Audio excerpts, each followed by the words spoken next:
Hablar de una obra tan humana como es The Last of Us implica hacer uso de varios puntos de vista para poder apreciarla mejor. Hoy nos adentraremos en este gris mundo y haremos uso de la filosofía y la psicología para hablar acerca de la moral y cómo se aplica en esta historia. Mi objetivo no es solo informarte, deseo que al final del video puedas crear, cambiar o reforzar una opinión, o en su defecto, crear una duda en ti, la cual te lleve a nuevas perspectivas. Sin más preámbulos, comencemos.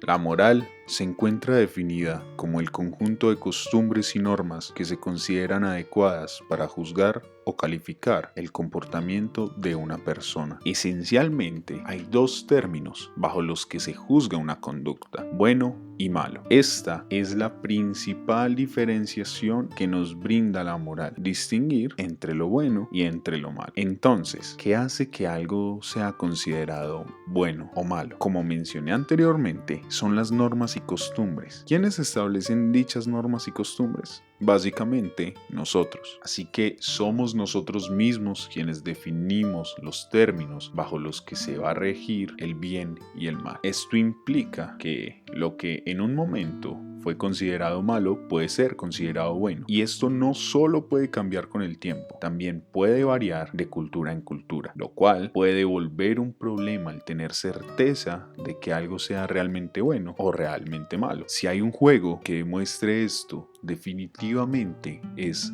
The Last of Us. La moral que la mayoría de personas conocemos se establece bajo los parámetros o estándares de un mundo organizado, y no sé si pueda llamarlo civilizado. Tanto el juego como la serie nos muestran cómo este mundo organizado cae ante la pandemia producida por el Cordyceps. En este nuevo mundo, la moral se vuelve una delgada y difusa, quizás inexistente línea. Gracias a esto, nos es difícil calificar a alguien como simplemente bueno o malo. Pasamos de un mundo a blanco y negro a un mundo gris. Esto me lleva a una gran pregunta. ¿La moral que hemos creado es una consecuencia de la sociedad en la que vivimos? Me atrevería a decir que la moral o los principios que guían la moralidad actual están establecidos en pro de que esta sociedad pueda funcionar. Puede parecer simple la idea de mantener un sentido de lo justo y correcto, aun si los demás lo han perdido. Y con esto no me refiero a la ausencia de acciones extremas que son inusuales en una sociedad organizada como esta. Si le preguntas a las personas, muchas podrán decir que prefieren asesinar a ser asesinadas. Lo dicen porque justifican su actuar ante un caso de supervivencia, ante una situación en la cual los parámetros bajo los que se establece la moral actual se pierden y solo quedo yo o el ello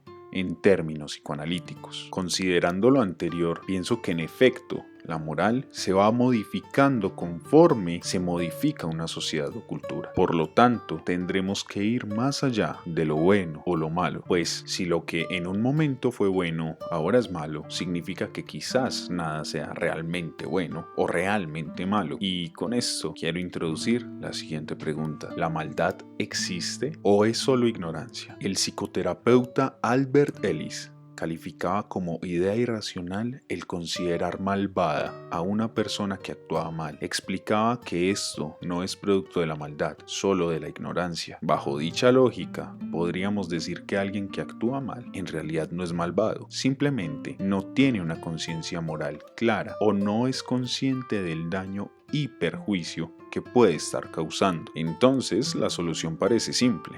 Solo debemos sacar a estas personas de su ignorancia. Pero, ¿qué pasa cuando eres consciente de lo que haces, pero aún así lo haces? ¿Qué sucede con Joel, el cual condena a la humanidad para salvar a una niña? ¿Es malo querer proteger a quien quieres? Puede que Joel no sea malo. Es posible que no fuera consciente de las vidas afectadas o perjudicadas al evitar que se crease una cura, pero sí era consciente de la vida que se perdería por esto. En esta historia hay personajes a los que conocemos y gracias a esto podemos comprender el sentido de sus acciones. Llegamos a pensar que no son malas personas, aun si actúan mal. A pesar de esto, luchamos contra ellos, pues aquellos los criterios morales establecidos antes de una crisis dejan de funcionar en la crisis. Entender o comprender al otro puede dejar de importar cuando mi vida está en riesgo. Finalmente, pueden haber personas que aún en medio del caos nos parezcan con total certeza y claridad malas, pero ¿son realmente malas? ¿O sencillamente las desconocemos a ellas y la razón de su actuar? Es probable que podamos acabar con sus vidas porque no las comprendíamos, pero ¿realmente habría cambiado algo de haber conocido sus motivos? Este dilema lo desarrollarían mucho mejor en la segunda entrega, pero el punto está ahí, ya no es el mismo criterio moral el que rige nuestro juicio o comportamiento. The Last of Us no trata sobre infectados, tampoco trata sobre el fin del mundo, simplemente trata de nosotros intentando seguir adelante, sobreponiéndonos a un mundo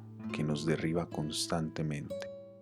Si el video te gustó o fue de tu agrado, te agradecería que le dieras like y lo compartieras. Puede que haya alguien a quien le interese, le guste, le sirva o le informe este video. Un abrazo.